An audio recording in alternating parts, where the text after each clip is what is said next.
Բարև ձեզ հետ Էման է, հրավիրում եմ լսել իմ ալիքի կյանքից վերցվածի նոր հեղինակային պատմությունը։ Սկեսուրը որոշեց դաս տալ Հարսին, թաքցրեց մեքենայի բանալիները, երբ նա շտապում էր աշխատանքի, Անին միայն ուսերը թոթվեց և տաքսի կանչեց, իսկ մինչ Սկեսուրը բավարարված ժպտում էր իր հաղթանակին, նա չնկատեց, թե ինչ անակնկալ էր պատրաստել Հարսը։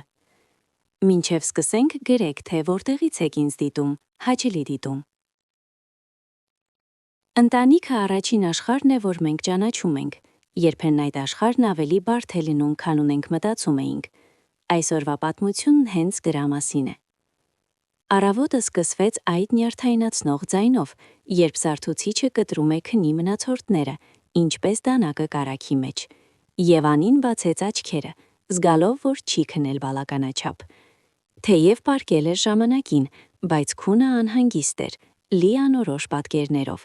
և հիմա բերանում անթարմ համ կար, իսկ ապրուկներում հպարտ ցավ։ Նա ձգվեց, ձեռքով շոշափեց սառը սավանը, կողքին Դավիթն արդեն վեր էր, հավանաբար խոհանոցում սուրճ է խմում աշխատանքից առաջ։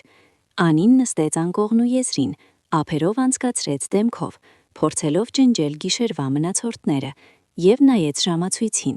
ժամը 7 է։ Այսօր նրա մոտ կարևոր հանդիպում է հաճախորդի հետ, որից կախված է նրա առաջխաղացումը։ Կես տարի էր աշխատում այդ պայմանագրի վրա, տեղեկատվություն էր հավաքում, ներկայացում էր պատրաստում, և ահա հիմա ամեն ինչ պետք է որոշվի։ Պետք է երևա հավաքված, վստահ, հաջողակ, պետք է չուշանա։ Նա արագ հագնվեց հագնելով խիստ մոխրագույն բլուզ և սև տաբատ, մազերը հավաքեց ծիու պոչով, ժամանակ չկար սանրելու համար, ու էլ չէր ուզում։ Հայելու մեջ նայում էր հոգնած աչքերով կին գունատ դեմքով,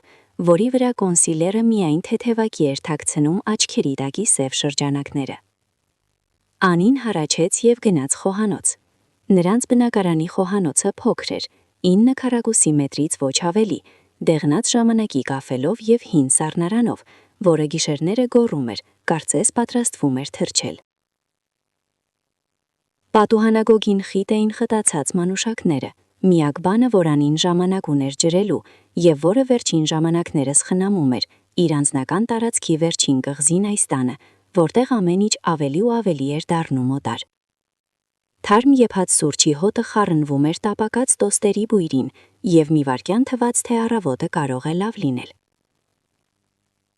Բարի առավոտ, ասաց նա մտնելով։ Դավիթը նստած էր սեղանի մոտ, բաժակը ձեռքին, ինչ-որ բան էր թերթում հեռախոսում։ Նա բարձրացրեց գլուխը, ժպտաց անուշադիր։ Բարև, սուրճ եմ եփել, եթե ուզում ես։ Շնորհակալ եմ։ Անին լցրեց իր սիրելի կապույտ բաժակը, այն, որ ընկերը նվիրել էր ծննդյան օրը 3 տարի առաջ, երբ կյանքը թվում էր ավելի պարզ։ Սեղանի շուրջ նստած էր ևս մեկ կին, լիարժեք ներկված բաց շագանակագույն մազերով, որոնք դասավորված էին այդ անփոփոխ սանրվածքով, որը նա անում էր շաբաթը մեկ անգամ անկյունի վարսահարդարանում։ Մարիամ Անիի սկեսուրը, Դավիթի մայրը, նա ապրում էր նրանց հետ արդեն կես տարի, այն ժամանակվանից, երբ ամուսնալուծվել էր ամուսնուց և իր խոսքերով մնացել էր ամբողջովին մենակ, անօգնական և ոչ մեկին պետք չեկող։ Դավիթը չէր կարողացել մերժել մորը, և Անին չէր առարկել, ինչպես կարելի է առարկել, երբ խոսքը հարազատ մարդու մասին է։ Անի ջան, բարի առավոտ, սիրելիս, քաղցրությամբ ասաց Մարիամը, բայց ձայնում կար ինչ-որ կպչուն քաղցրություն, որից Անին դողում էր։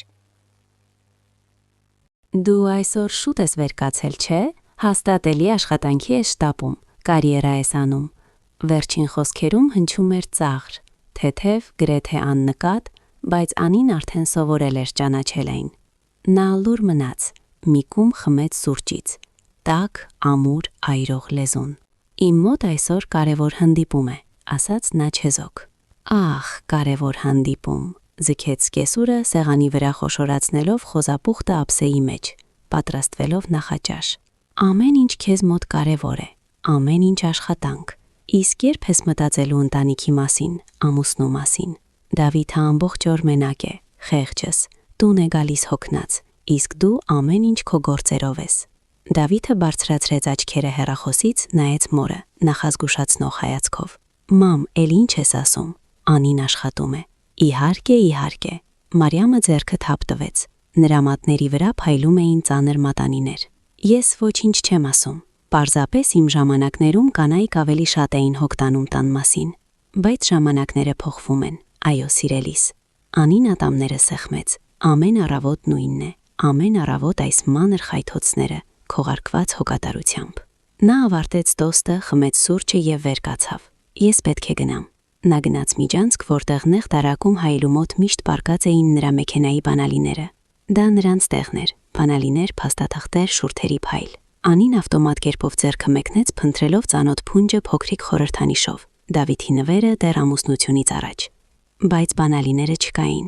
Անին գրացավ, ձեռքով անցկացրեց տարակով, նորից, նայեց կահույքի հետևը, իջավ ծնկի վրա, ստուգեց հատակը, ոչինչ։ Նա ուղղվեց, զգալով, թե ինչպես ներսում սկսում է եռալ խուճապը։ Հանդիպումը 1 ժամից է, ճանապարհը 40 րոպե, պետք է հասցնել։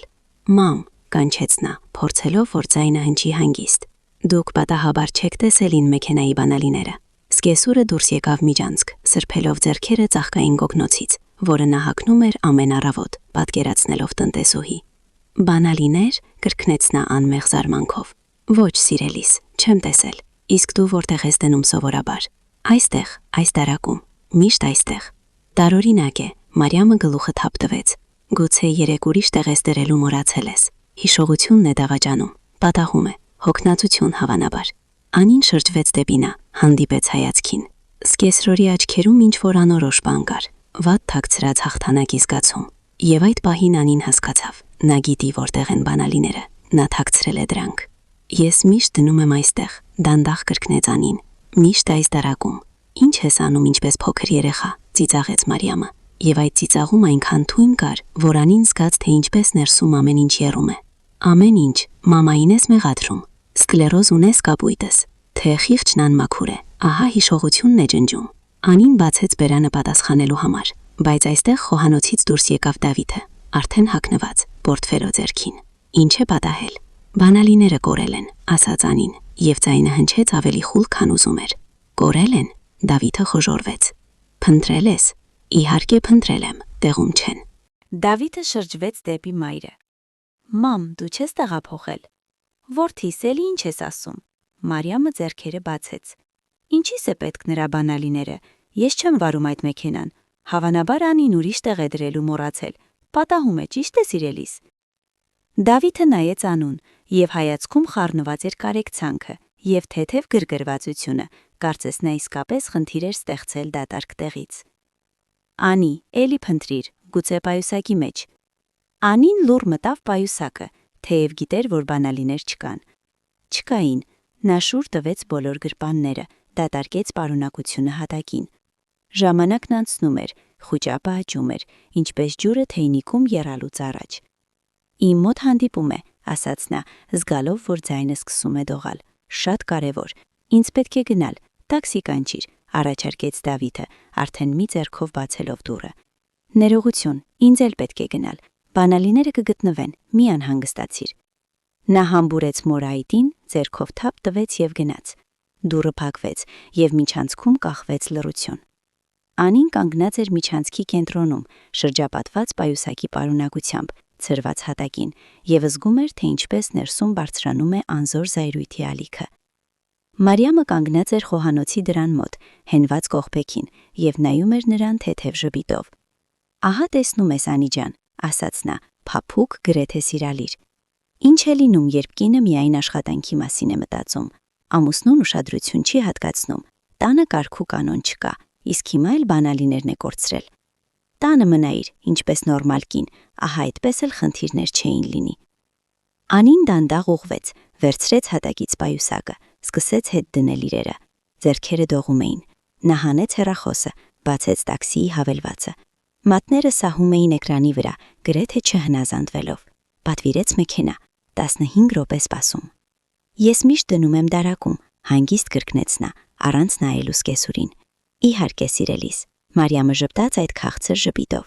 Իհարկե։ Անին հագավ, վերցրեց պայուսակը եւ դուրս եկավ բնակարանից, առանց հետ նայելու։ Աստիճանավանդակում հոտ էր գալիս ուրիշների ճաշերից եւ խոնավությունից, ուրիշ տեղում վերևում երեխա էր լաց լինում։ Նա մեջքով հենվեց սառը պատին եւ փակեց աչքերը, փորձելով հանգստացնել շնչառությունը։ Տաքսին եկավ 12 րոպեից, բայց այդ րոպեները ձգվում էին ինչպես ժամեր։ Հանդիպումը լավ անցավ, անհավանական լավ, հաշվի առնելով, որ Անին ուշացել էր 15 րոպեով եւ սկսել էր ներողություն խնդրել, դեռ լավ չնստած։ Հաճախորդը պարզվեց հասկացող։ Ներկայացումը աշխատեց, պայմանագիրը գրեթե գրպանում էր, բայց ամեն ինչ տեղի էր ունենում կարծես ապակու հետևում, կարծես ոչ թե իր հետ։ Անին ժիպտում էր, ասում էր ճիշտ բաներ, բայց գլխում պտտվում էր միայն մեկ միտք։ Նա գիտեր, թե որտեղ են բանալիները, նա էր թաքցրել դրանք։ Տուն Անին վերադարձավ միայն երեկոյան։ Բացեց դուռը իր պահեստային բանալիով, այն, որ պայուսակում էր։ Բնակարանում հոտ էր գալիս տապակած կարտոֆիլից եւ էլի ինչ-որ բանից, գուցե կոտլետներից։ Մարիամը կանգնած էր վարարանի մոտ, խառնում էր ինչ-որ բան տապակի մեջ եւ շրջվեց ժպիտով։ Երբ Անին մտավ, Անի ջանը եկար, ինչպես էր աշխատանքում։ Անին անցավ նրա կողքով, միջանցքով, ավտոմատ նայեց տարակին։ Բանալիները պարկած էին իրենց տեղում։ Փունջը խորհրդանիշով փայլում էր, կարծես նոր էին դրել։ Անին սառեց նայելով դրանց։ Ահա նրանք, բացականչեց Մարիամը մոտենալով հետևից։ Գտնվեցին քո բանալիները։ Դու պարզապես առավոտյան վատ էիր նայել աղջիկս։ Ես ասում էի հիշողությունն է դավաճանում։ Անին դանդաղ շրջվեց։ Սկեսուրը կանգնած էր շատ մոտ եւ նրա աչքերում պարում էին ուրախ կրակներ, կարծես նոր էր պատմել հաջող կատակ եւ սպասում էր ծափահարությունների։ Նրանք նույն տեղում են պարկած, հանգիստ ասաց Անին, որտեղ ես թողել էի։ Ահա տեսնում ես, Մարիամը ուսերը թոթվեց, նշանակում է առավոտյան պարզապես չես նկատել, նման բաներ պատահում են, երբ շտապում ես։ Անին վերցրեց բանալիները, սեղմեց դրանք բրունցքի մեջ այնպես, որ մետաղը ցավոտ խորացավ ափի մեջ։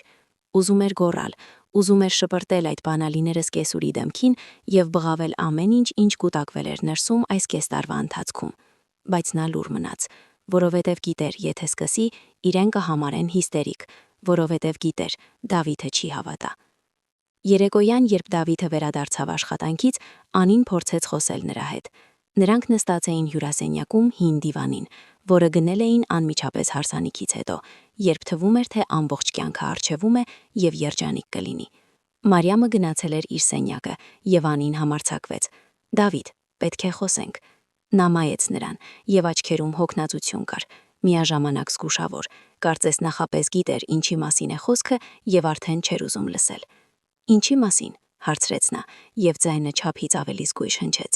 «Քո մոր մասին, բանալիների մասին, Դավիթ։ Ես միշտ դնում եմ նույն տեղում, միշտ, եւ այսօր առավոտյան չկային, իսկ երեկոյան հայտնվեցին, նա է թաքցրել»։ Դավիթը հառաչեց, ձեռքով անցկացրեց դեմքով։ «Անի ջան, խնդրում եմ, մի սկսիր»։ «Ես չեմ սկսում, ես ասում եմ ճիշտը, նա դիտավորյալ թաքցրել է, որպեսի ուշանամ, որպեսի ինչ», ընդհատեց նա, եւ ձայնում հայտնվեց գրգռվածության նոտա։ «Ինչի համար է դա անում, ինչ իմաստ ունի»։ «Չգիտեմ», Անին զգաց, թե ինչպես ներսում սկսում է եռալ հուսահատությունը։ Բայց նա արեց։ «Դու գիտես, թե ինչպես է ինձ հետ խոսում, երբ դու տանը չես։ Այդ նրա դիտողությունները, այդ մամանը պարզապես անհանգստանում է», նորից ընդհատեց Դավիթը, եւ հիմա ձայնում հոգնած անսասանություն կար։ Նա փորձում է, պատրաստում է, մաքրում է։ Այո, ունի իր բնավորությունը, բայց ոչ չարությամբ։ Դու գիտես, հիմա նրան դժվար է։ Ամուսնալուծություն, մենակություն, նա պարզապես փորձում է օգտակար լինել։ Նա փորձում է ինձ դուրս մղել այստեղից, ասաց Անին, եւ բառերը դուրս թռան ինքնաբերաբար, թեև չէր ուզում այդպես ուղղակի ասել։ Դավիթը երկար նայեց նրան, եւ այդ հայացքում այնքան անհասկացողություն կար, այնքան չցանկանալ տեսնել ճշմարտությունը։ «Անի, մի չափազանցիր, մի ուռճացրու։ Մաման մի քիչ հատուկ է, այո, բայց նա մեզ չի վիրավորում, եւ բանալիները ամենայն հավանականությամբ առավոտյան պարզապես չես նկատել։ Ամեն ինչ նորմալ է, եկ մի դարձրու մժեղից փիխ»։ Նա վեր կացավ, համբուրեց նրա գլխի վերևը եւ գնաց խոհանոց։ Անին մնաց նստած դիվանին, նայելով դատարկությանը։ «Ամեն ինչ նորմալ է, մի ուռճացրու, դու չափազանցնում ես»։ Նա ուշ պարկեց, բայց քուն չէր գալիս։ Պարկած էր մթության մեջ։ Լսում էր, թե ինչպես է Դավիթը շնչում կողքին, հավասար եւ հանգիստ, արդեն խոր քնի մեջ։ Եվ մտածում այն մասին, թե ինչպես է այս կես տարվա ընթացքում դարձել օտար իր իսկ տանը, թե ինչպես է ամեն առավոտ սկսվում մանր խայթոցով, քողարկված հոգակարությամբ, թե ինչպես են իր իրերը աստիճանաբար անհետանում սովորական տեղերից, իսկ նրանց տեղում հայտնվում են Մարիամի իրերը, թե ինչպես է հյուրերի համար պատրաստած ապուրը ստացվել գերաղի, և սկեսուրը անմեղ դեմքով ասել է, որ պարզապես ուզել է օգնել համեմունք ավելացնել։ Ինչպես կարևոր աշխատանքային փաստաթղթերը, որոնք սեղանին էին, հայտնվել են աղբարքում, որովհետև Մարիամը մտածել է, թե դա սևագրեր են։ Թե ինչպես է անընդհատ, ամեն օր ինչ-որ բան սխալ է, ինչ-որ բան ոչ այնպես, և այս բոլոր մանրուքները կուտակվում են մեկ մեծ անտանելի պատկերի մեջ։ Բայց ամենասարսափելին դա չէր։ Ամենասարսափելին այն էր, որ Դավիթը չի հավատում, չի տեսնում, չի ուզում տեսնել։ Եվ ամեն անգամ, երբ Անին փորձում էր բացատրել, նա նայում էր նրան այնպես, կարծես ինքն է հորինում խնդիրները, կարծես ինքը հիստերիկ է, որը չի կարողանում ընդհանուր լեզու գտնել սկեսուրի հետ։ Եվ նա սկսում էր կասկածել իրեն. գուցե իսկապես չափազանցնում եմ, գուցե ինքս եմ մեղավոր ամեն ինչում, բայց բանալիները չէին ստում։ Առավոտյան չկային, երեկոյան հայտնվեցին։ Դա չափազանցություն չէր, հորինվածք չէր, հոգնածություն չէր, դա փաստ էր։ Անին շրջվեց կողքի վրա, նայեց պատուհանին, որտեղ վարագույրի հետևում երևում էր գիշերային երկնքի մի կտոր։ Սիրտը կարելի է ցույց տալ, մտածեց նա, սիրտը կարելի է լուսանկարել, և բոլորը կտեսնեն, իսկ բառի հետքը, որ նետվել է ժպիտով, չես լուսանկարի, ոչ ոք չի տեսնի, միայն այն ում մեջ է ընկել այդ բառը, գիտի թե ինչպես է այն այրում ներսից։ Նա փակեց աչքերը, փորձելով ստիպել իրեն քնել։ Վաղը նոր օր է, վաղը ավելի հեշտ կլինի։ Այդպես էր ասում ինքն իրեն ամեն գիշեր վերջին կես տարվա ընթացքում, և ամեն առավոտ արթնանում էր նույն զգացումով, ապրում է օտար տանը, որտեղ իրեն չեն ուզում տեսնել։ Հաջորդ օրվա առավոտը սկսվեց նույնպես ինչ նախորդը, զարթուցիչ, մոխրագույն առավոտ պատուհանից դուրս, հոգնածություն մարմնում։ Անին վեր կացավ, հագնվեց, գնաց խոհանոց։ Մարիամը արդեն նստած էր սեղանի մոտ, խառնում էր խոզափուխտը և շպտաց, երբ Անին մտավ. «Բարի առավոտ, Անի ջան, ինչպես ես քնել»։ «Նորմալ»։ Անին լցրեց սուրճը, փորձելով չնայել սկեսուրին։ Նա խմեց սուրճը, վերցրեց պայուսակը և գնաց միջանցք։ Ավտոմատ ձեռքը մեկնեց դարակին, որտեղ պետք է լինեին բանալիները։ Մի վայրկյան մատները սառեցին օդում։ Հետո տեսավ. Մարիամը կանգնած էր միջանցքում, մեջքով դեպի նա, և ձեռքերում պահում էր բանալիների փունջը խորհրդանիշով։ Սկեսուրը չէր նկատել, որ Անին վերադարձել է։ Նա պտտեց բանալիները ձեռքերում, գոհունակ ժպտաց և դրեց դրանք իր խալաթի գրպանը։ Անին սառեց։ Սիրտը այնպես էր բաբախում, որ թվում էր ամբողջ բնակարանը լսում է։ Նա կանգնած էր առանց շնչելու և նայում էր, թե ինչպես է Մարիամը, ինքն իրեն ինչ-որ բան սուլելով, դանդակ վերադառնում խոհանոց։ Անին շրջվեց, անշշուկ դուրս եկավ աստիճանավանդակ, փակեց դուռը, հանեց պայուսակից հեռախոսը։ Ձեռքերը դողում էին։ Նա բացեց ձայնագրիչի հավելվածը, սեղմեց կարմիր կոճակը։ Ինդիկատորը վառվեց, ձայնագրությունը սկսվեց։ Անին մի փոքր բացեց դուռը, մտավ հետ բնակարան, դրեց հեռախոսը միջանցքի դարակին, ծածկելով պայուսակով այնպես, որ խոսափողը ուղղված լիներ դեպի խոհանոց։ Եվ նորից դուրս եկավ, այս անգամ բարձրաձայն փակելով դուռը։ Կանգնեց հարթակում 1 րոպե, 2, 3։ Հաշվեց սրտի զարկերը, հետո հանգիստ բացեց դուռը բանալիով և մտավ ներս։ «Մամ», կանչեց նա, պատրաստվելով, թե նոր է վերադարձել, մոռացել է փաստաթղթերը։ Սկեսուրը դուրս եկավ խոհանոցից, ձեռքերում բանալիներ չկային։ «Անի ջան, դու վերջերս ամեն ինչ մոռանում ես, գլուխդ ամբողջովին անցք է»։ Անին վերցրեց դարակից հեռախոսը, դրեց պայուսակը, արեց տեսք, թե փնտրում է փաստաթղթեր։ Գտավ թղթապանակը, որ այնտեղ էր։ «Դուք պատահաբար չեք տեսել իմ մեքենայի բանալիները», անմեղ հարցրեց նա։ Մարիամը ժպտաց. «Ոչ, սիրելիս, չեմ տեսել, դարձյալ կորցրիր, տարօրինակ է»։ Անին ուսերը թոթվեց. «Լավ, տաքսի կանչեմ»։ Նա գնաց, այս անգամ իսկապես։ Նստեց տաքսի և միայն երբ մեքենան հեռացավ տնից, հանեց հեռախոսը։ Ձեռքերը այնպես էին դողում, որ դժվարությամբ էր մատ ընկնում կանգառի կոճակի վրա։ Ֆայլը պահպանվեց, Անին դրեց ականջակալները, սեղմեց նվագարկումը։ Սկզբում լռություն, հետո օդնաձայներ, մրմունջ, և հետո Մարիամի ձայնը, հստակ և պարզ, առանց խանգարումների։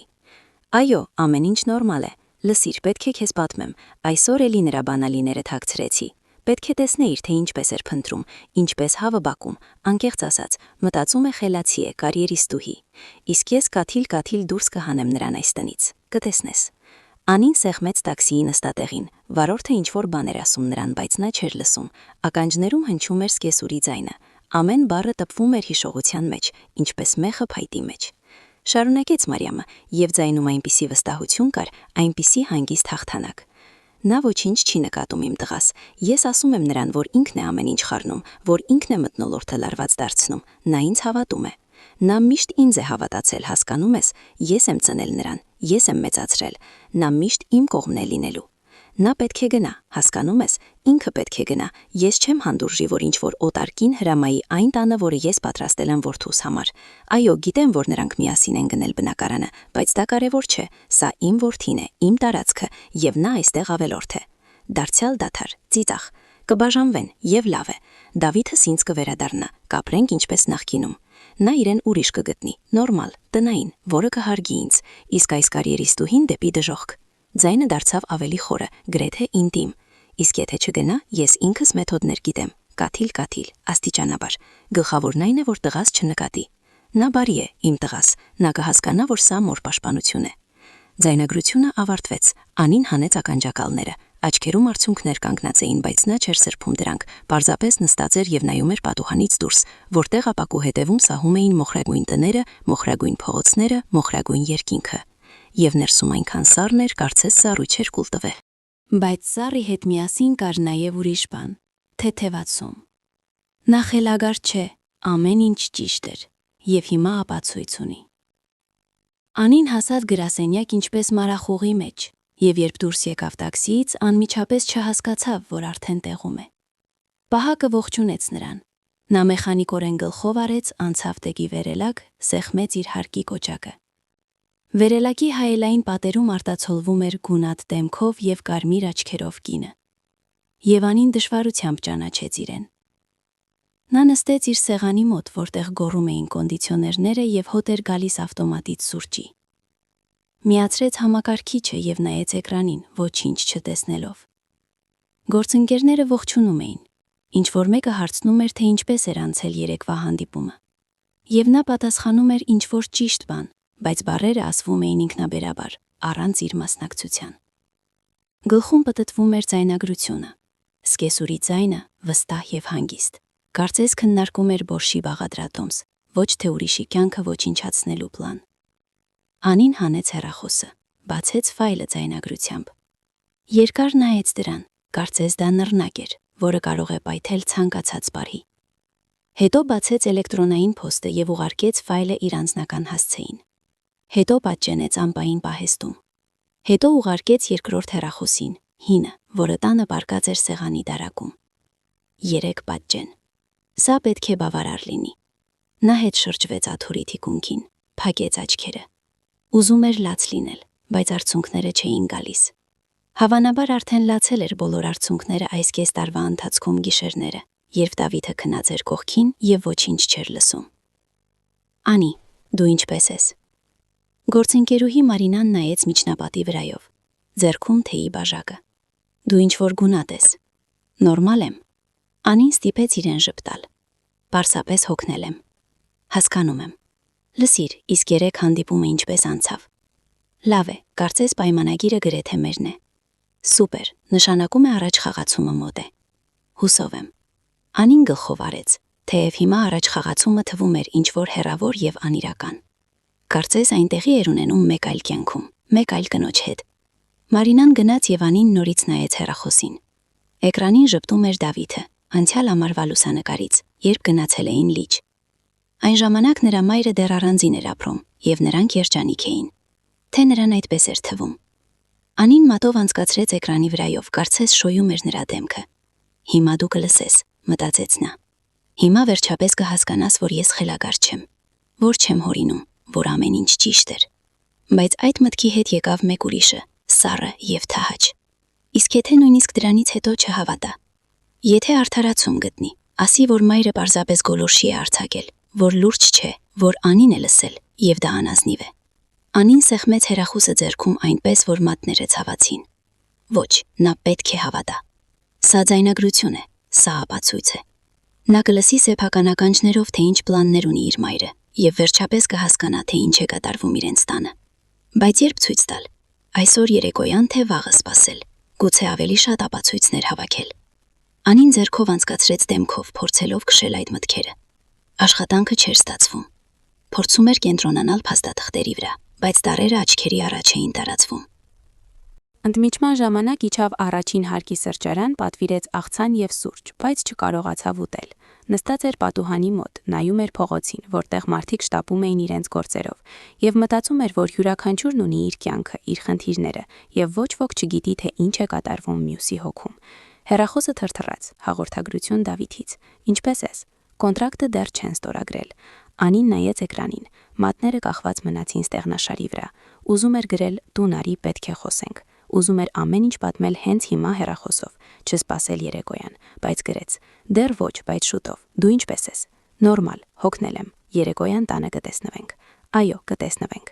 Նա դրեց հեռախոսը պայուսակը եւ խմեց սառած սուրճը։ Աղցանք այդպես էլ չկերավ։ Օրը ձգվում էր տանջալի դանդաղ, կարծես ժամանակը խրվել էր կպչուն մեղրի մեջ։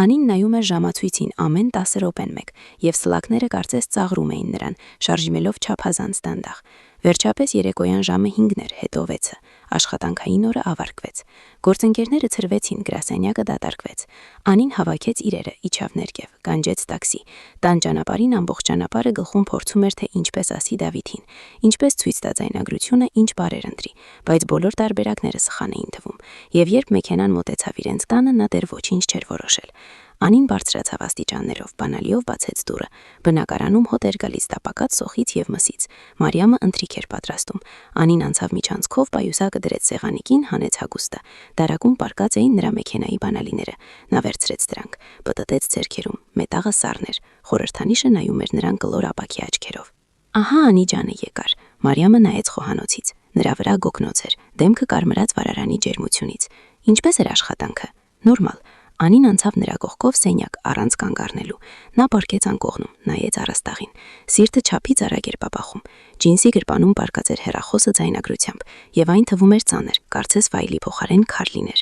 Դավիթը եկավ ժամը 8-ի սահմաններում։ Անին լսեց, թե ինչպես բացվեց դուռը, ինչպես ողջունեց մորը, ինչպես նա ուրախ եւ շտապողաբար ինչ-որ բան էր թվիթում։ Հետո ոտնաձայններ միջանցքում եւ նա մտավ սենյակ։ Բարև, նա հոգնած շփտաց, նստեց անկողնու եզրին։ Ինչու ես պառկած։ Գլուխս ցավում է, ստեց Անին։ Դեղ խմիր, մաման ընթրիք է պատրաստել, գնանք ուտենք։ Նրանք դուրս եկան խոհանոց։ Սեղանը պատրաստված էր։ Մարիամը ափսեներում դրել էր տապակած կարտոֆիլ մսով, լցրել թեյ։ Նստեց սեղանի մոտ, ձեռքերը խաչեց կրծքին եւ նայում էր, թե ինչպես են ուտում, դեմքին հպարտության արտահայտությամբ։ Դավիթ, ինչպես է, համով է։ Շատ, մամ, շնորհակալ եմ։ Նա ժպտաց նրան, եւ Անին տեսավ, թե ինչպես է նրա դեմքը փափկացել, ինչպես է նայել մորն այնպիսի սիրով, որ ներսում ինչ-որ բան խզվեց։ Ինչպես ասել նրան, ինչպես կործանել այդ պատկերը, այդ պատրանքը, հոգատար մոր եւ սիրող որդու, ինչպես ցույց տալ նրան, որ ամեն ինչ ներկայացում է, որ այդ դիմակի հետևում թաքնված է բոլորովին այլ դեմք։ Անի ջան, քեզ դուր չի գալիս։ Մարիամը շրջկեց դեպի նա, եւ ձայնում քաղցր հոգատարություն կար։ Դու գրեթե ոչինչ չես ուտում։ Ոչ, ամեն ինչ նորմալ է։ Պարզապես շատ քաղցած չեմ։ Դարձյալ աշխատանքը։ Այո։ Սկեսուրը գլուխը թափ տվեց։ Ընդհանրապես չես խնամում քեզ։ Դավիթ, ասա նրան, թող քիչ աշխատի, տես որքան գունատ է։ Մամ, բայց նա չափահաս մարդ է։ Դավիթը ուսերը թոթվեց։ Ինքը որոշում է, թե որքան աշխատել։ Իհարկե, իհարկե, Մարիամը ձեռքը թափ տվեց։ Ես ոչինչ չեմ ասում, պարզապես անհանգստանում եմ։ Անին ավարտեց կարտոֆիլը, խմեց թեյը, վեր կացավ սեղանից։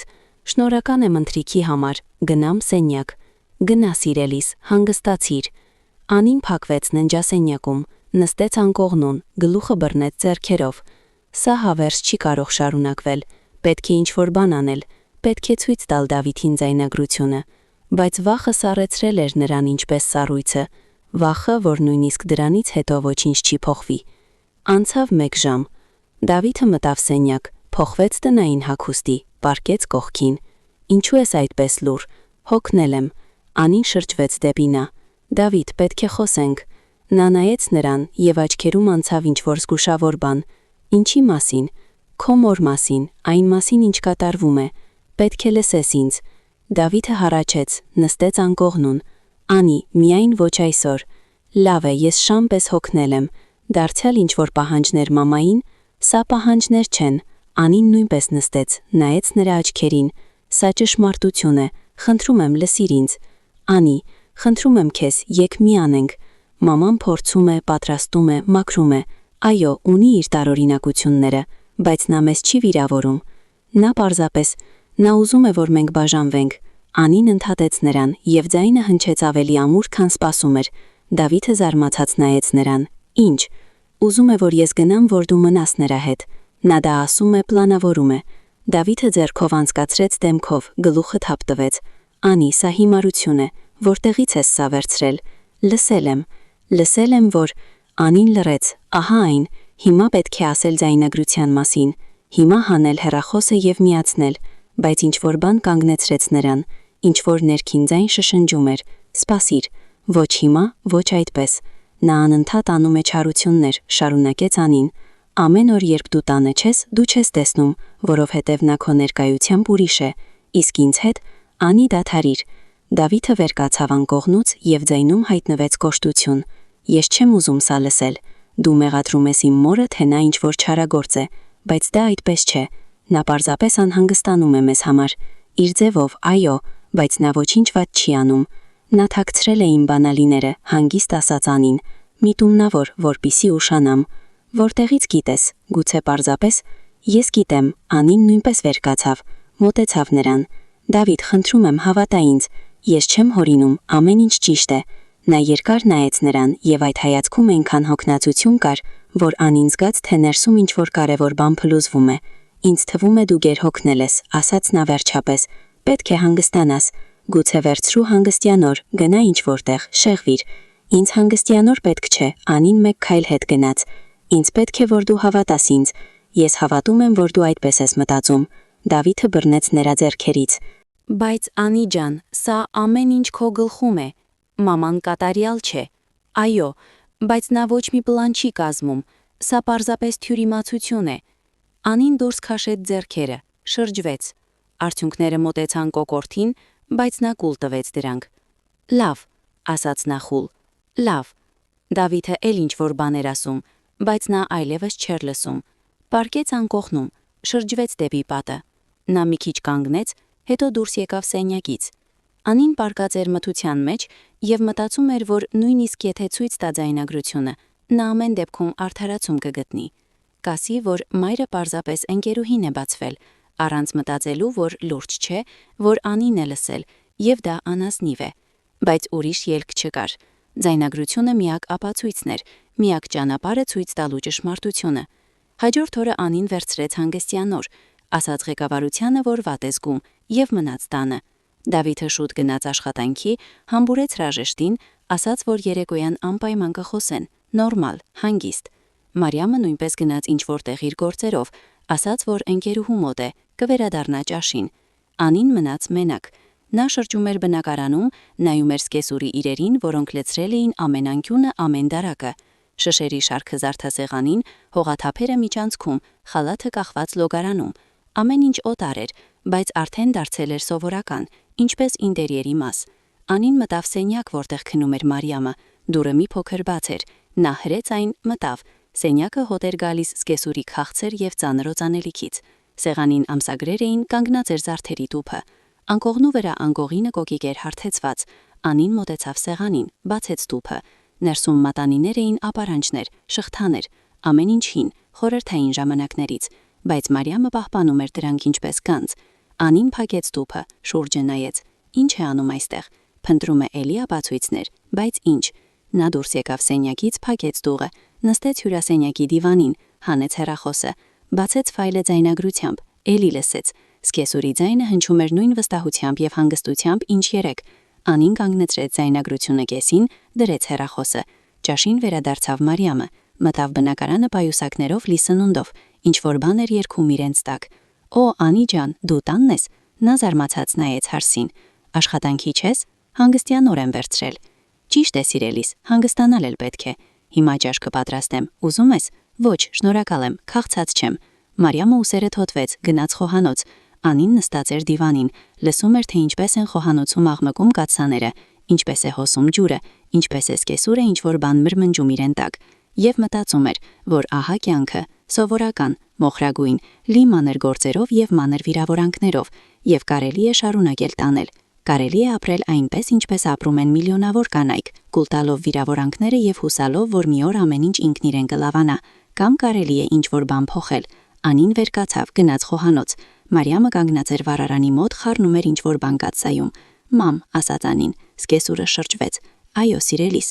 ես ուզում եմ, որ դուք գնաք»։ Մարիամը սառեց, գդալը սառեց օդում։ Ուզում եմ, որ դուք տեղափոխվեք, գտնեք ուրիշ բնակարան։ Սա մեր, իմ եւ Դավիթի բնակարանն է, եւ ինձ դժվար է ապրել ձեզ հետ նույն տանիքի տակ։ Սկեսուրը դանդաղ դրեց գդալը սեղանին, սրբեց ձեռքերը գոգնոցով։ Աչքերում հայտնվեց ինչ-որ սառը եւ սուր բան, ինչպես սառույցը։ Սա դու ես որոշել։ Ինքս։ Ես կխոսեմ Դավիթի հետ, բայց ուզում եմ, որ իմանաք իմ կարծիքը։ Մարիամը ծիծաղեց։ Քո կարծիքը ասում ես։ Իսկ իմ կարծիքը քեզ հետաքրքիր չէ։ Ոչ։ Ահա թե ինչ։ Սկեսուրը խաչեց ձեռքերը կրծքին։ Որքան անամոթ ես աղջիկս։ Մտածում ես չեմ տեսնում, թե ինչ ես փորձում անել։ Ուզում ես ինձ դուրս շպրտել որդուս տնից, բաժանել մեզ, բայց դա չի ստացվի։ Լսում ես։ Դավիթը սիրում է ինձ, նա երբեք ինձ դուրս չի անի։ Կտեսնենք։ Անին շրջվեց եւ դուրս եկավ խոհանոցից։ Նա վերադարձավ սենյակ, փակվեց, պառկեց անկողնում։ Ձեռքերը դողում էին։ Խոսակցությունը ստացվեց ոչ այնպես, ինչպես ուզում էր, բայց բառերը ասված էին։ Հիմա Մարիամը գիտի, որ Անին այլևս չի պատրաստվում տանել։ Երեկոյան, երբ Դավիթը վերադարձավ աշխատանքից, սկեսուրը հանդիպեց նրան միջանցքում, աչքերին արցունքներով։ Որդիս, խրովեց նա, որդիս, նա ինձ դուրս է գցում։ Դավիթը խոժորվեց, նայեց Անիին, որը կանգնած էր սենյակի դռան մոտ։ Ինչ է կատարվում։ Ես ասացի քո մորը, որ ուզում եմ, որ նա տեղափոխվի։ Անին հանգիստ պատասխանեց։ Առանց ինձ։ Դու առանց ինձ որոշել ես։ Ես ասացի նրան իմ կարծիքը, քեզ հետ առանձին կխոսեմ։ Մարիամը ավելի բարձր խրովեց։ Նա ատում է ինձ, ուզում է մեզ բաժանել։ Մամ, խնդրում եմ, դադարիր։ Դավիթը ձեռքով անցկացրեց դեմքով։ Անի, գնանք, խոսենք։ Նրանք մտան սենյակ, փակեցին դուռը։ Դավիթը նստեց անկողնում, նայեց կնաչը։ Իսկապես ուզում ես, որ մաման տեղափոխվի։ Այո։ Ինչու։ Որովհետև ես այլևս չեմ կարող։ Անին հանեց հեռախոսը գրպանից, բացեց էկրանը, եւ որովհետև ունեմ ապացույց, որ չեմ հորինում։ Դավիթը լուռ մնաց, սպասեց։ Լսիր սա։ Անին տվեց նրան հեռախոսը ականջակալներով։ Լսիր մինչև վերջ։ Նա վերցրեց հեռախոսը, դրեց ականջակալները ականջներին, սեղմեց նվագարկումը։ Անին կանգնած էր պատուհանի մոտ, նայում էր փողոց եւ սպասում։ Սպասում էր, թե ինչ կասի նա։ Սպասում էր, որ կփոխվի նրա դեմքի արտահայտությունը։ Անցավ 1 րոպե, 2։ Դավիթը լուռ լսում էր։ Դեմքը անթափանց էր։ Հետո հանեց ականջակալները, դրեց հեռախոսը անկողնուն։ Որտեղից ես սա վերցրել։ Ես ձայնագրել եմ։ 3 առավոտյան նա հեռախոսով խոսում էր ընկերուհի հետ։ Դավիթը լուռ մնաց, երկար լուռ մնաց, հետո վեր կացավ, մոտեցավ պատուհանին, կանգնեց կողքին։ Սա իսկապես նրա ձայնն է։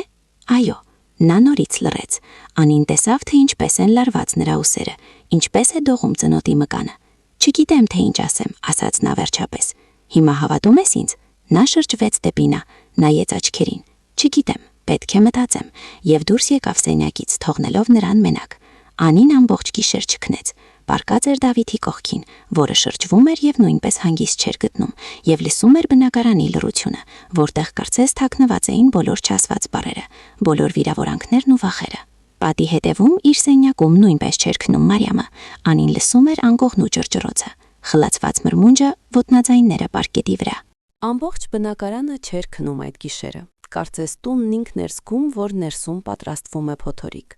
Առավոտը եկավ մոխրագույն եւ սառը, թեև օրացույցում գարնանկեսներ։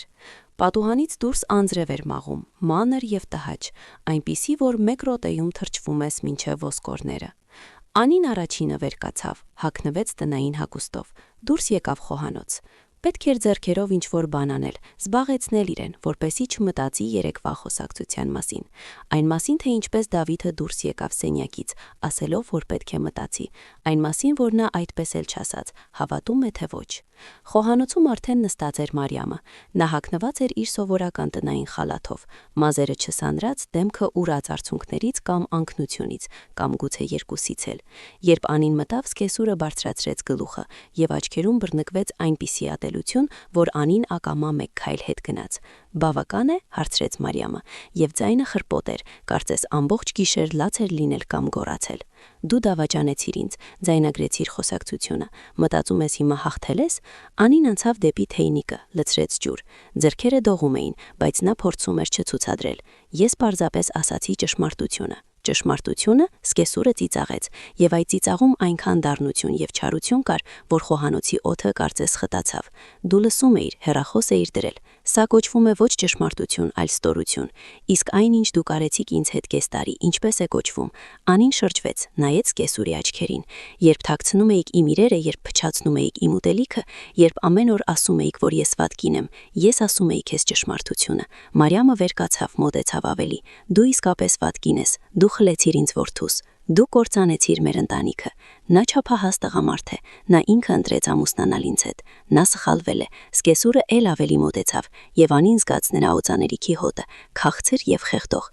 Եվ ես պետք է ուղղեի այդ սխալը, բայց դու ավելի խորամանկ դուրս եկար, քան մտածում էի։ Ես խորամանկ չեմ, ես պարզապես հոգնել եմ տանել։ Տանել։ Մարիամը ծիծաղեց, եւ ծիծաղը նման էր հաչոցի։ Դու չգիտես, թե ինչ է տանելը։ Ես 30 տարի տարել եմ նրա հոր, ալկոհոլիկի եւ բռնակալի։ Ես մեծացրել եմ որդուս մենակ, աշխատել եմ 3 աշխատանքով, որպեսզի նրան ամեն ինչ բավարար լինի։ Եվ երբ նա մեծացավ, երբ մտածում էի, որ հիմա կապրեմ հանգիստ, նա բերեց քեզ, եւ դու խլեցիր նրան ինձանից։ Անին դրեց թեյնիկը վառարանի վրա, միացրեց գազը։ Ես չեմ խլել, նա ինքը ընտրություն արեց։ Նա չգիտեր, թե ինչ է ընտրում։ Նա սիրահարված էր, կույր էր, բայց ես քեզ տեսնում եմ ներսից։ Դու սառը ես, անզգայուն, դու չես սիրում նրան, դու սիրում ես միայն քեզ եւ քո կարիերան։ Անին շրջվեց։ Դուք ոչինչ չգիտեք իմ մասին։ Գիտեմ, ամեն ինչ գիտեմ, եւ շուտով Դավիթն էլ ամեն ինչ կիմանա։ Նա կհասկանա, թե ինչպիսի ես իրականում, եւ հետո կվերադառնա ինձ մոտ։ Թեյնիկը եռաց, սուլեց սուր։ Անին անջատեց գազը, լցրեց ջուրը բաժակի մեջ։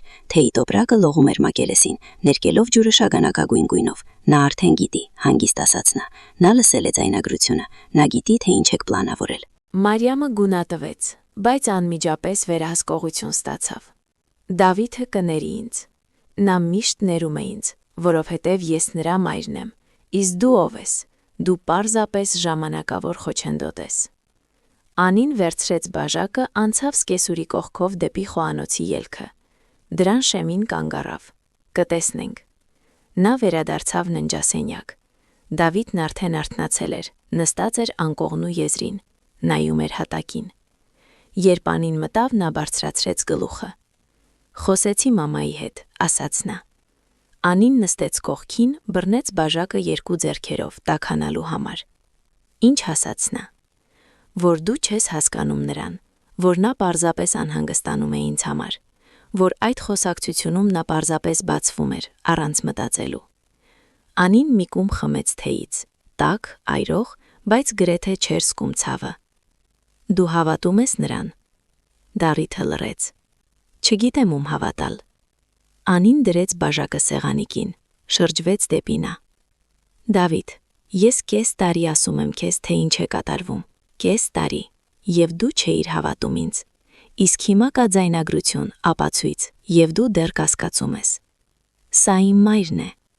Նա նայեց նրան, եւ աչքերում տանջանք կար։ Դու հասկանում ես, նա ինձ ծնել է, մեծացրել։ Ես չեմ կարող պարզապես վերցնել եւ ասել նրան. դու սուտում ես, դու վատ ես։ Սա այդպես պարզ չէ։ Իսկ ինձ համար պարզ է։ Անին զգաց, թե ներսում եռում է ինչ-որ տաք եւ չար բան։ Դու մտածում ես ինձ հեշտ է ապրել այն տանը, որտեղ ինձ ատում են, որտեղ ամեն օր հիշեցնում են, որ ես բավարար լավ չեմ, որտեղ վախենում եմ թողնել իմ իրերը տեղում, որովհետև դրանք կանհետանան կամ կփչանան։ Անի, ես հասկանում եմ։ Ոչ, չես հասկանում։ Նա վերկացավ, գնաց դեպի պատուհանը։ Եթե հասկանայիր, չէիր կասկածի։ Դու կկանգնեիր իմ կողմը, որովհետև ես քո կինն եմ, որովհետև մենք ընտանիք ենք։ Դավիթը գլուխը իջեցրեց, սեղմեց ձեռքերը բռունցքի մեջ։ «Տուր ինձ ժամանակ, պետք է ամեն ինչ հասկանամ»։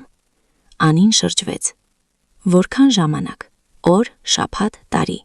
որքան պետք է էլ սպասեմ, մինչ դու որոշես ում հավատալ»։ Նա չպատասխանեց, վեր կացավ, հագնվեց, դուրս եկավ սենյակից։ Անին մնաց կանգնած պատուհանի մոտ, նայում էր անձրևին, որը շարունակում էր թափվել, լվանալով ինչ-որ բան ասֆալտից, տների տանիքներից, ծառերից։ Ուզում էր, որ այն լվա նաև իր ցավը, ամբողջ այդ անտանելի հոգնածությունը, բայց անձրևը թափվում էր միայն դրսում, իսկ ներսում չոր և դատարկ էր։ Օրը ձգվում էր տանջալի։ Դավիթը գնաց աշխատանքի առանց նախաճաշելու։ Մարիամը փակվեց իր սենյակում և դուրս չէր գալիս։ Անին շրջում էր բնակարանում, փորձում էր կարդալ, նայել ինչ-որ բան հեռախոսում, բայց ոչինչ չէր օգնում։ Մտքերը պտտվում էին գլխում ինչպես գյուրիկները անիվի մեջ, և երկ չկար։ Ճաշին նա չդիմացավ, հագավ բաճկոնը և դուրս եկավ փողոց։ Անձրևը դադարել էր, բայց երկինքը դեռ մոխրագույն էր, և օդ էր գալիս խոնավությունից և գարնանային հողից։ Անին քայլում էր փողոցներով, առանց ճանապարհ ընտրելու, պարզապես քայլում էր, որովհետև բնակարանում մնալը անհնար էր։ Նա հասավ այգի, այն նույնը, որտեղ Դավիթի հետ զբոսնում էին ծանոթանալու առաջին ամիսներին։ Այն ժամանակ ամառ էր, ծառերը կանաչ էին, օդում հոտ էր գալիս ծաղիկներից և թարմ հնձված խոտից։ Հիմա ծառերը նոր էին սկսում բացվել, տերևները փոքր և նուրբ էին, և ամեն ինչ շուրջը թվում էր անպաշտպան և փխրուն։ Անին նստեց նստարանին, փակեց աչքերը։ Կողքին երեխաներ էին խաղում։ Նրանց ծիծաղը տարածվում էր այգում, և հեռու շուն էր հաչում։ Սովորական կյանք, պարզ և հասկանալի, որտեղ մարդիկ զբոսնում են, ծիծաղում, ապրում։ Իսկ իր ներսում ամեն ինչ կտոր-կտոր է փլուզվում, և նա չգիտի, թե ինչպես կանգնեցնել դա։ Հեռախոսը թրթրաց։ Հաղորդագրություն աշխատանքից ընկերուհի Մարինայից։ Ինչպե՞ս ես։ Գուցե հանդիպենք, խոսենք։ Անին նայեց էկրանին։ Մարինան միակն էր, ում նա գոնե ինչ-որ բան պատմել էր տան իրավիճակի մասին, թեև ոչ ամեն ինչ։ Ուզում էր զանգահարել, ամեն ինչ դուրս թափել, բայց ինչ իմաստ։ Մարինան կասի ճիշտ բառեր, կկարեկցի, բայց ոչինչ չի փոխվի։ Շնորհակալ եմ, բայց պետք է մենակ մնամ։ Հասկանում եմ, եթե ինչ-որ բան, ես կողքիդ եմ։ Անին դրեց հեռախոսը գրպանը, էլի մի քիչ նստեց, հետո վեր կացավ և գնաց հետ։ Պետք էր վերադառնալ, հնարավոր չէ հավերժ փախչել խնդիրներից։ Տանը լուռ էր, Մարիամը դեռ իր սենյակում էր։ Անին անցավ խոհանոց, բացեց սառնարանը։ Պետք էր ինչ-որ բան պատրաստել ընթրիքի համար։ Բայց նայելով սննդին, կաթսաներին, այս ամբողջ կենցաղային ռուտինային, անտանելի էր։ Նա փակեց սառնարանը, նստեց սեղանի մոտ։ Ժամանակն անցնում էր, մթնում էր։ Դավիթը վերադարձավ ժամը 7-ի սահմաններում, մտավ բնակարան, լուր հանեց հագուստը, անցավ խոհանոց։ Տեսավ Անիին, դատարկ սեղանի մոտ նստած։ Դու չես պատրաստել, հարցրեց նա։ Ոչ, չկարողացա։ Նա բացեց սառնարանը, հանեց ինչ-որ բան, սկսեց իրեն համար սենդվիչներ պատրաստել։ Շարժումները կտրուկ էին, նյարդային։ Դավիթ, կանչեց Անին։ Ինչու այդպես լուր ենք մնալու։ Նա շրջվեց, նայեց նրան։ Ինչ ասել։ Չգիտեմ, թե ինչ ասեմ։ Որոշում ես կայացրել։ Ինչ որոշում։ Ում հավատալու մասին, հետագայի մասին։ Դավիթը դրեց դանակը սեղանին, ձեռքով անցկացրեց մազերով։ Անի, սա այդպես պարզ չէ։ Դու ուզում ես, որ ես ընտրություն անեմ քո և մորս միջև, բայց ես չեմ կարող ընտրել, սա անհնար է։ Կարելի է, ասաց Անին, և պետք է։ Ինչու։ Ինչու չի կարելի պարզապես ընդհանուր լեզու գտնել։ Գտնել կոմպրոմիս, որովհետև քո մայրը կոմպրոմիս չի ուզում։ Նա ուզում է, որ ես գնամ։ Դու լսել ես ձայնագրությունը։ Նա ուղղակի ասաց։ Նա չէր մտածում, որ ձայնագրվում է։ Նա պարզապես բացվում էր ընկերուհուն։ Եվ սա արդարացում է։ Անին վեր կացավ, մոտեցավ նրան։ Դավիթ, լսիր ինքդ քեզ։ Դու արդարացնում ես այն, որ նա պլանավորում էր կործանել մեր ամուսնությունը։ Դու դա նորմալ ես համարում։ Նա շրջվեց։ Չգիտեմ, թե ինչ համարել նորմալ։ Ես էլ եմ հոգնել այս ամենից։ Անին զգաց, թե ձայնը սկսում է դողալ։ Ես այնքան հոգնել եմ, որ արդեն չգիտեմ, թե ինչպես ապրել հետագայում։ Ես չեմ կարող լինել այն տանը, որտեղ ինձ ատում են։ Չեմ կարող ամեն առավոտ արթնանալ այն մտքով, որ այսօր կլինի նոր չարություն։ Չեմ կարող նայել, թե ինչպես ես պաշտպանում նրան, ոչ թե ինձ։ Դավիթը շրջվեց դեպի նա, եւ աչքերում ինչ-որ սուր բան հայտնվեց։ Ես չեմ պաշտպանում նրան, ես պարզապես փորձում եմ հասկանալ։ Արդեն կես տարի հասկանում ես։ Գուցե բավական է։ Նա լռեց։ Կանգնած էին միմյանց դիմաց, եւ նրանց միջև կախված էր լռություն, ծանր եւ անթափանց, ինչպես պատ։ Լավ, ասաց Դավիթը վերջապես։ Լավ։ Ես կխոսեմ նրա հետ, լուրջ կխոսեմ։ Երբ։ Այսօր։ Հիմա։ Նա դուրս եկավ խոհանոցից։ Անին լսեց, թե ինչպես է նա թակում մոր սենյակի դուռը, ինչպես է դուռը բացվում, ինչպես են սկսում խոսել։ Ձայները խլացված էին, բայց ինտոնացիաները զգացվում էին, սկզբում հանգիստ, հետո ավելի լարված, հետո բացահայտ կոշտ։ Անին նստած էր խոհանոցում, սեղմելով ձեռքերը բռունցքի մեջ եւ լսում էր։ Խոսակցությունը տևեց մոտ 20 րոպե, հետո դուռը խփվեց եւ Դավիթը վերադարձավ խոհանոց։ Դեմքը գունատ էր, շուրթերը սեղմված բարակ գծով։ Ես ասացի նրան, ասաց նա, ասացի, որ այլևս այդպես չի կարելի, որ նա պետք է ներողություն խնդրի քեզնից, որ պետք է փոխի իր վարքը, հակառակ դեպքում ստիպված կլինի տեղափոխվել։ Ինչ պատասխանեց նա։ Դավիթը նստեց աթոռին, իջեցրեց գլուխը։ Նա լաց եղավ, ասում էր, որ ես դավաճանում եմ նրան, որ ընտրում եմ օտար կնոջը, հարազատ մոր փոխարին, որ այն ամենից հետո, ինչ նա ինձ համար արել է, ես այդպես եմ վարվում։ Անին մոտեցավ, նստեց կողքին, բռնեց նրա ձեռքը։ Դու չես դավաճանում նրան, դու պարզապես պաշտպանում ես մեր ընտանիքը։ Բայց սա այնքան ծանր է, նա բարձրացրեց գլուխը, նայեց նրան եւ աչքերում արցունքներ։ Անի, դու չես հասկանում, նա ամբողջ կյանքս կողքիս է եղել, նա ամեն ինչ զոհաբերել է ինձ համար, եւ հիմա ես պետք է ասեմ նրան, որ սխալ է, որ վատ է վարվում, ինչպես կարող եմ դա անել։ Անին ավելի ամուր սեղմեց նրա ձեռքը, որովհետև սա ճշմարտություն է, որովհետև մորը սերը իրավունք չի տալիս կործանել ուրիշի կյանքը, որովհետև դու չափահաս ես եւ ունես քո ընտանիքը։ Դավիթը լուռ մնաց, հետո գլուխով արեց։ Ես խնդրեցի նրան ներողություն խնդրել քեզնից, վաղը բոլորս միասին կխոսենք։ Լավ, Անին զգաց, թե ներսում վախի ջանքերը թուլացան։ Լավ, նրանք նստած էին խոհանոցում ձեռք ձեռքի, եւ պատուհանից դուրս նորից սկսվեց անձրևը, հանգիստ եւ մանր, թակում էր ապակուն, ինչպես ճանապարհորդի մատները, որոնք խնդրում են ներս մտնել։ Հաջորդ օրը Անին էլի հանգստյան օր վերցրեց։ Դավիթը նույնպես մնաց տանը։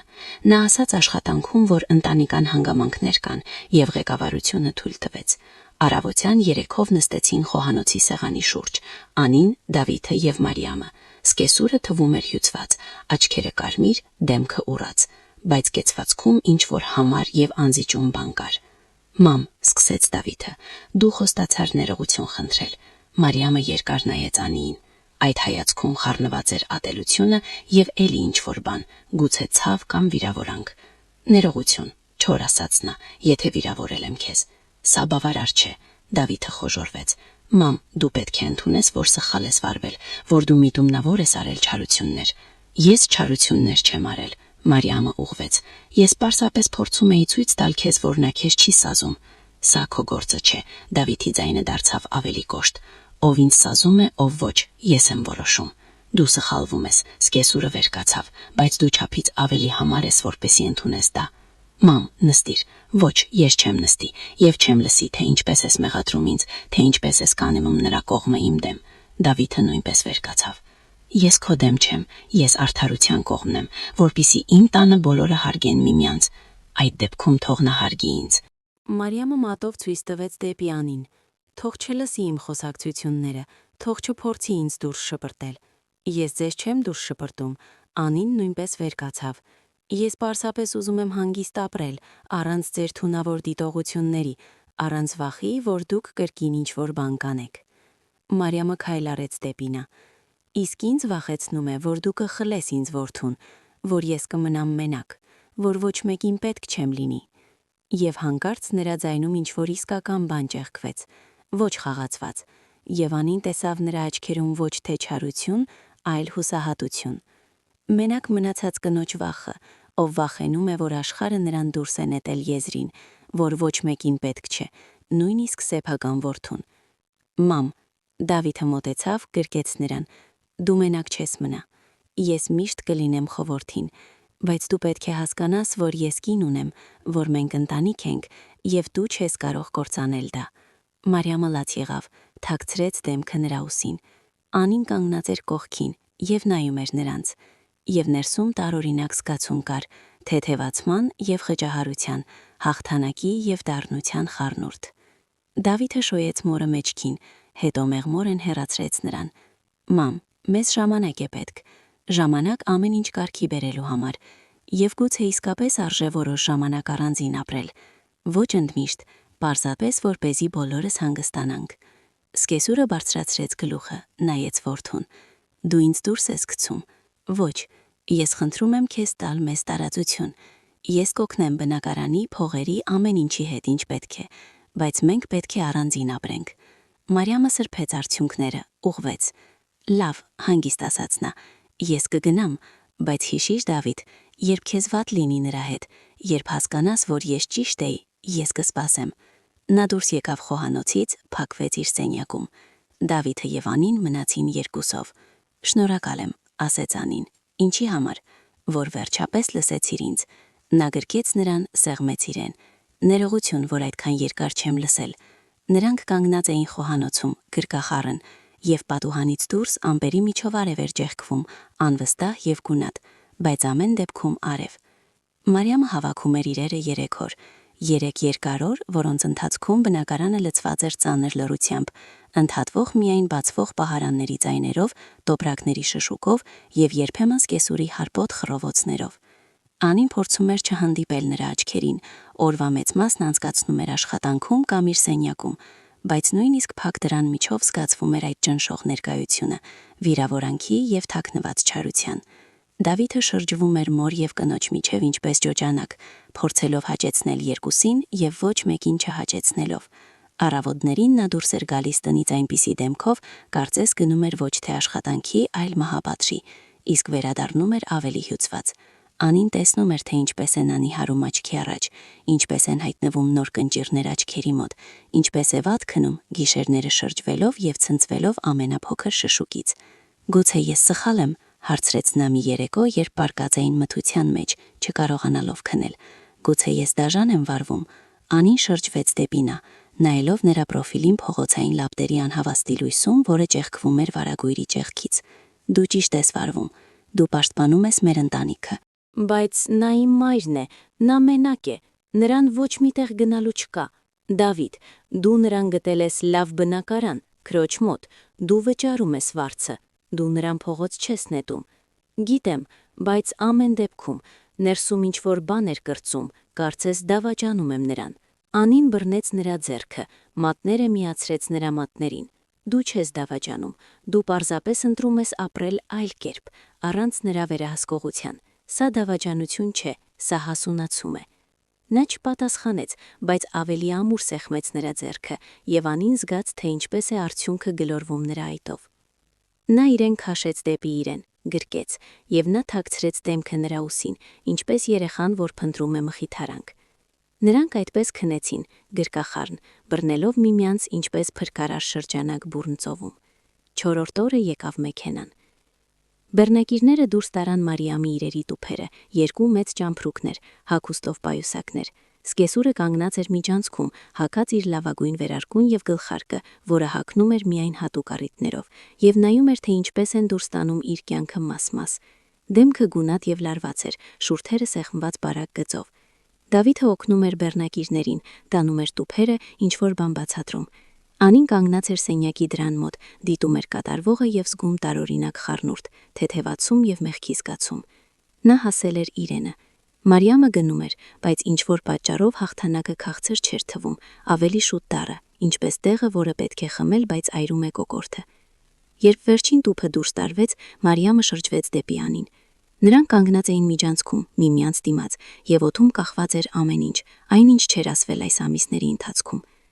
Դու հաղթեցիր, հանգիստ, բայց հստակ ասաց սկեսուրը։ Դու խլեցիր ինձ որդուն, հուսով եմ գոհ ես։ Անին ուզում էր ինչ-որ կոշտ, պաշտպանական բան ասել, բայց փոխարենը ասաց պարզապես. «Ես չեմ խլել։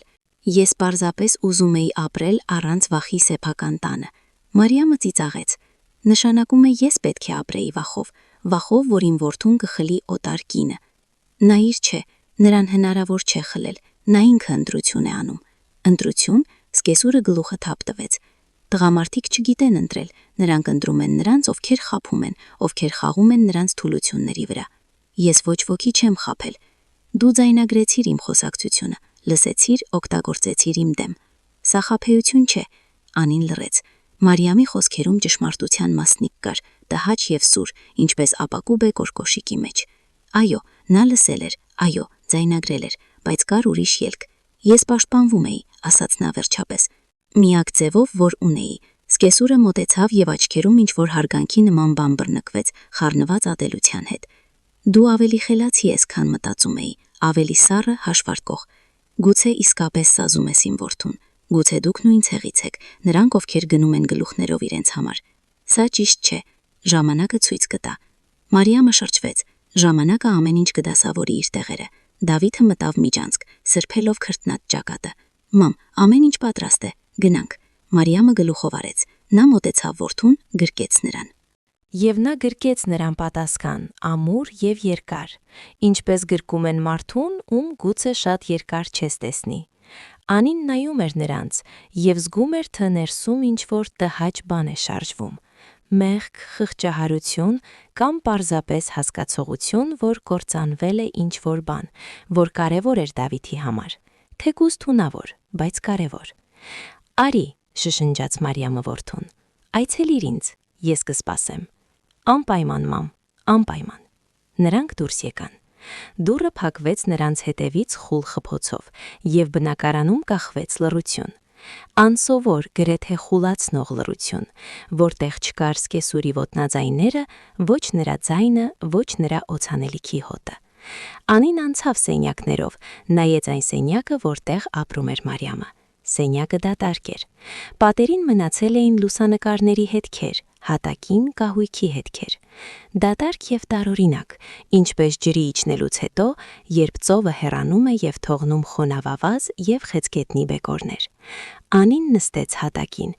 այս դատարկ սենյակի կենտրոնում, եւ հանկարծ լաց եղավ։ Անսպասելի իր համար, դառը եւ կծկվող, ինչպես շատ երկար չէր լաց լինել։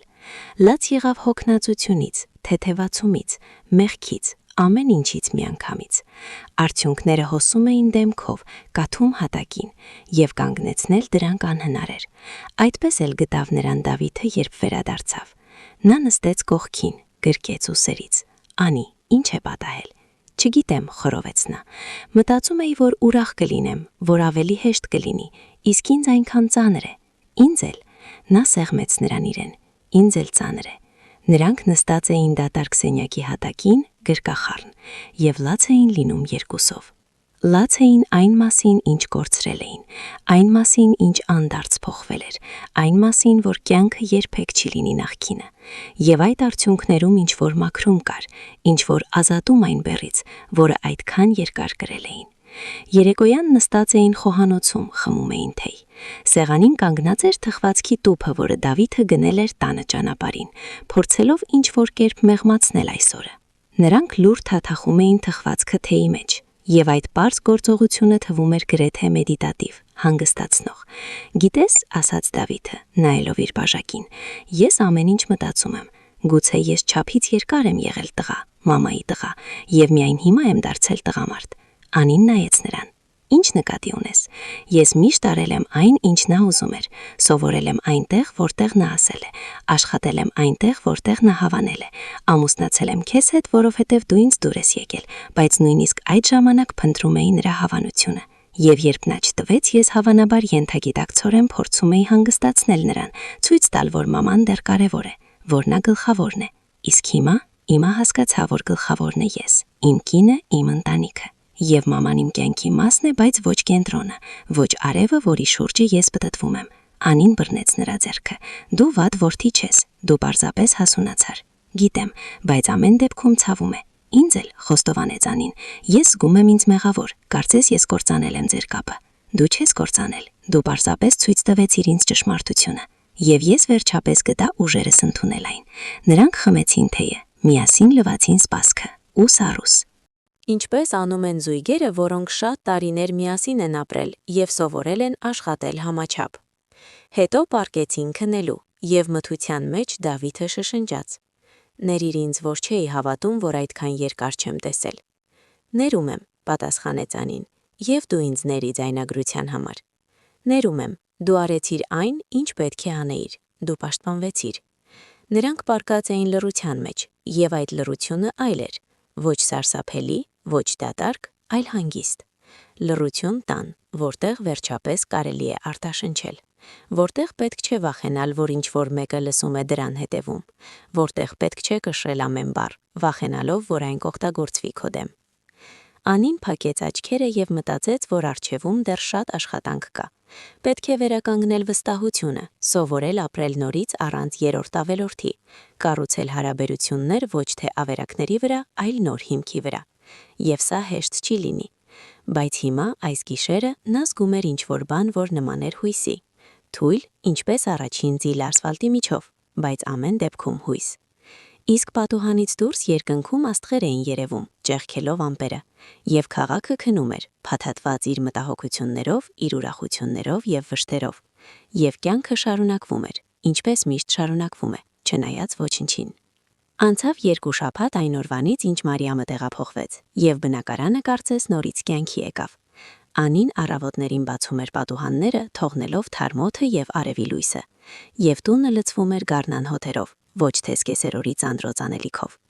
Նա իր մանուշակները դասավորեց բոլոր պատուհանագոգերին, միջանցքում կախեց լուսանկարներ, որոնք նախկինում թաքցնում էր, վախենալով սուր մեկնաբանություններից, եւ նույնիսկ գնեց նոր վարագույներ հյուրասենյակի համար, բաց գույնի օդային, բոլորովին չհամապատասխանող այն ծանր բորդոգույնի, որոնք ընտրել էր Մարիամը։ Դավիթ այցելում էր մորը, վերադառնում էր մտածկոտ, երբեմն թխուր, բայց ոչ այնպես հյուծված, ինչպես նախկինում։ Մարիամ Վահանը ընդունեց նրանց որոշումը, թեև դժվարությամբ։ Նա այլևս չէր զանգում օրական 10 անգամ, չէր պահանջում անմիջապես գալ, չէր կազմակերպում տեսարաններ։ Գուցե հասկացա, որ վերջնական կկորցնի որդուն, եթե շարունակի ճնշել, կամ գուցե պարզապես հոգնել էր պայքարից։ Նա հարցրեց քո մասին, ասաց Դավիթը մի երեկո վերադառնալով մոր մոտից։ Անին կտրվեց քրքից, զարմացած նայեց նրան։ Իսկապես, այո։ Հարցրեց ինչպես ես, ինչպես է աշխատանքը, ստացել ես առաջ խաղացումը, ինչ պատասխանեցիր, որ դու հիանալի ես, որ պայմանագիրը ստորագրված է եւ քեզ առաջ խաղացրել են, եւ որ դու երջանիկ ես։ Անին ժպտաց։ Ես իսկապես երջանիկ եմ, շատ երկար ժամանակ առաջին անգամ։ Դավիթը նստեց կողքին, գրկեց ուսերից։ Մաման ասաց, նա ասաց, որ գուցե սխալվել է, որ գործել է վախից, որ վախենում էր մնալ ոչ մեկին պետք չէ կող։ Սա կարևոր խոստովանություն է, այո, եւ խնդրեց փոխանցել քեզ ներողություն, իսկական, ոչ թե այնպիսի ձևական, ինչպես այն ժամանակ։ Անին լռեց մտածելով լսածի մասին։ Ներսում ինչ-որ բարդ բան էր շարժվում, ոչ միանշանակներում, բայց ոչ էլ չարություն, ավելի շուտ հասկացողություն։ Մարիամը դժբախտ կին էր, ով կարճում էր որդուց, որովհետև նա միակն էր, ինչ մնացել էր իրեն։ Սա չէր արդարացնում նրա գործողությունները, բայց դարձնում էր դրանք ավելի հասկանալի։ Ասա նրան, որ ես կընդունեմ ներողությունը, երբ պատրաստ լինեմ։ Լավ, Դավիթը համբուրեց նրա գլխի վերևը։ Միշտ ապիր, մենք ժամանակ ունենք։ Ժամանակ։ Հիմա իսկապես բավական էր։ Ժամանակ միմյանց համար, խոսակցությունների համար, պարզապես միասին լինելու համար, առանց ուսի վրայով նայելու, առանց օտարի ներկայությունից վախենալու։ Նրանք նորից սովորում էին ապրել երկուսով, բացահայտելով միմյանց մեջ այն, ինչ թաքնված էր հոգնածության եւ լարվածության շերտերի տակ։ Դավիթը սովորեց խոհանոցում պատրաստել, վատ, ծիծաղելի, բայց այնպիսի ոգևորությամբ, որ Անին չէր կարող ծիծաղել, երբ նա երրորդ անգամ այրում էր ձվածեղը կամ աղի երապուրը։ Բայց երբ առաջին անգամ ստացվեց նորմալ պաստա, նա հպարտ էր, ինչպես դպրոցում 5 ստացած երեխան։ Տեսնում ես, ասաց նա, դնելով ափսեն Անիի առջև, ես կարող եմ օգտակար լինել խոհանոցում, շատ օգտակար։ Անի փորձեց պաստա, եւ այն իսկապես համով էր։ Դու հիանալի ես։ Իսկ մաման միշտ ասում էր, որ տղամարդիկ խոհանոցում միայն խանգարում են։ Քո մաման շատ բան էր ասում, Անին ժպտաց, բայց դու պարտավոր չես ամեն ինչ հավատալ։ Նրանք ընտրում էին, խոսում էին աշխատանքի, հանգստյան օրերի պլանների, բնակարանի համար ինչ գնել մասին, սովորական բարձ խոսակցություններ, որոնք վարում են միլիոնավոր զույգեր ամբողջ աշխարհում։ Բայց նրանց համար այդ խոսակցությունները թանկ էին, որովհետև կարող էին վարել առանց վախի, որ ինչ-որ մեկը լսում է և դատում։ Մի շաբաթ օր նրանք մաքրում էին այն սենյակը, որտեղ ապրում էր Մարիամը, որոշելով, թե ինչ անել դրա հետ։ Անին առաջարկեց դարձնել այն գրասենյակ։ Նրան տանը աշխատելու տեղ էր պետք, և Դավիթը աջակցեց գաղափարին։ Նրանք դուրս էին տանում հին կահույքը, սրբում փոշին, լվանում պատուհանները, աշխատում միասին։ Եվ սա ինչ-որ թերապիա էր, ինչ-որ խորհրդանշական մաքրում տարածքի, անցյալից։ Գիտես, ասաց Անին սրբելով հատակը, ես ամեն ինչ մտածում եմ այդ ձայնագրության մասին, այն ինչ արեցի։ Դավիթը, ով կանգնած էր սանդղակի վրա և հանում էր հին վարագույրները, շրջվեց։ Ինչ ես մտածում։ Սա ճիշտ էր, բայց ամեն դեպքում տհաճ է։ Զգում էի ինձ լրտեսի պես, մարդու պես, ով նայում է դրան ճեղքից։ Դու պաշտպանվում էիր։ Դավիթը իջավ, մոտեցավ նրան։ Դու արեցիր այն, ինչ պետք է անեիր։ Հակառակ դեպքում ես երբեք չէի հավատա։ Գիտեմ, բայց ուզում էի, որ այլ կերպ լիներ, որ պարզապես հավատայիր ինձ, առանց ապացույցների։ Դավիթը գրկեց նրան, սեղմեց իրեն։ Ես էլ էի ուզում, բայց ես կույր էի։ Չէի ուզում տեսնել, որ իմ մայրը կատարյալ չէ, որ կարող է դաժան լինել։ Դու բացեցիր իմ աչքերը, ցավոտ է, բայց անհրաժեշտ։ Նրանք կանգնած էին կիսադատարկ սենյակի կենտրոնում, գրկախառն, և փոշին պտտվում էր արևի ճառագայթներում, որոնք ճեղքվում էին պատուհանից։ Եվ շուրջը լցված էր լույսով և լռությամբ։ Երեկոյան սենյակը պատրաստ էր, մաքուր, լուսավոր, նոր սեղանով և հարմարավետ աթոռով Անիի համար։ Նա նստեց սեղանի մոտ, ձեռքով անցկացրեց հարթ մակերեսով։ Ինձ դուր է գալիս։ Այստեղ կկարողանամ աշխատել և ոչ ոք չի խանգարի։ Դավիթը ժպտաց։ Ոչ ոք։ Նա ժպտաց պատասխան։ Երեկոյան նստած էին պատշգամբում, խմում էին գինի և նայում, թե ինչպես է արևը մայր մտնում քաղաքի վրա, ներկելով երկինքը վարդագույն և նարնջագույն երանգներով։ Ուրիշ տեղում ներքևում երեխաներ էին խաղում, լսվում էին նրանց ծիծաղը և ճիչերը։ Եվ այդ ձայնը այնքան կենդանի էր, այնքան իրական։ Դավիթ, կանչեց Անին, այո, դու զղջում ես այն, ինչ պատահեց։ Նա լռեց, մտածելով պատասխանի մասին։ Զղջում եմ, որ ստիպված եղանք անցնել դրա միջով, բայց չեմ զղջում արդյունքի համար։ Մենք ավելի մոտիկացանք, ավելի ազնիվ դարձանք միմյանց հետ, և սա ամենակարևորն է։ Անին գլխով արեց։ Նա մտածում էր, թե որքան հաճախ կյանքում պետք է դժվար ընտրություն անել, թե ինչպես երբեմն պետք է կործանել հինը նոր կառուցելու համար։ Ինչպես ճշմարտությունը կարող է ցավոտ լինել, բայց առանց դրա անհնար է առաջ շարժվել։ Մենք կհաղթահարենք, ասաց նա հանգիստ։ Կհաղթահարենք, համաձայնեց Դավիթը և բռնեց նրա ձեռքը։ Նրանք նստած էին ձեռք ձեռքի և նայում էին, թե ինչպես է օրը մարում, տեղը զիջելով գիշերին։ Իսկ նրանց հետևում բնակարանում վառվում էր լույսը, տաք և հարմարավետ, իրենց տան լույսը, իրենց կյանքի, որը հիմա կառուցում էին միասին, առանց օտարների, առանց վախի, առանց ստի։ Իսկ քաղաքի մյուս ծայրում Մարիամը նստած էր իր նոր բնակարանի պատուհանի մոտ, նայում էր նույն աստղերին և մտածում որդու մասին, ում չէր կորցրել, բայց այլևս չէր վերահսկում։ Եվ գուցե առաջին անգամ երկար տարիների ընթացքում նա մտածեց, որ բաց թողնելը նույնպես սեր է։ Սեր ոչ սեփականատիրական, ոչ պահանջկոտ, այլ իսկական, այն, որը տալիս է ազատություն։ Իսկ Անի և Դավիթի բնակարանում միջանցքի դարակում պառկած էին մեքենայի բանալիները։ Պարզապես պառկած էին իրենց տեղում, ինչպես պետք է լիներ, և այլևս ոչ ոք չէր թաքցնում դրանք։ Եվ այլևս պետք չէր ոչինչ ձայնագրել, որովհետև ճշմարտությունը ասված էր, լսված և ընդունված։ Եվ սա միայն սկիզբն էր,